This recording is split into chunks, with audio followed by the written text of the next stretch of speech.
আসসালামু আলাইকুম। বীর শহীদদের প্রতি শ্রদ্ধাঞ্জলি রইল আমার মন থেকে ভালোবাসা এবং আমার শহীদ ভাই বোনদের প্রতি।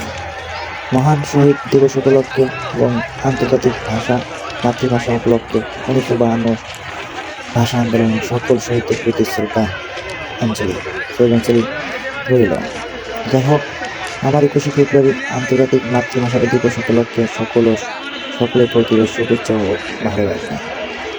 আমার 21শে ফেব্রুয়ারি প্রজন্ম থেকে প্রজন্ম বয়ে যাক একুশের চেতনা।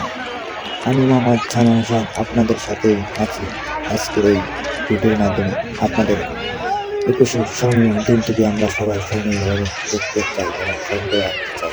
আশা করি আমরা এখানে যারা আছি সকল ভাই বোনদেরকে বলবো, আমি প্রজন্ম থেকে প্রজন্ম বয়ে যাবে আমাদের এই মাতৃভাষা 21শে ফেব্রুয়ারি 1952 ভাষা দিবস ও মাতৃভাষা। এগুলো চেতনা বয়ে যেন আমাদের মাঝে সবসময় বয়ে যাক, আমরা সেটাই নিয়ে গর্ব করব।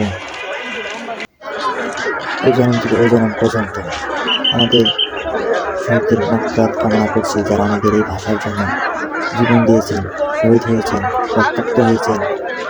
তাদের স্মরণীয় করে আমরা সবসময় যেন রাখতে পারি। তো যাই হোক, আমি আপনাদের মতন সেভাবে বক্তব্য দিতে পারছি না, তবুও আমি চেষ্টা করছি আপনাদের স্মরণীয়ভাবে আমার মন থেকে এবং ভালোবাসা দিয়ে শ্রদ্ধাঞ্জলি রেখেছি আপনাদের শহীদদের উপর। আমরা এখানে যারা আছি হয়তো আজকে সেই মহান বিজয় মাতৃভাষা দিবস উপলক্ষে আমরা সবাইকে স্মরণীয়ভাবে করছি এবং মনে রাখছি।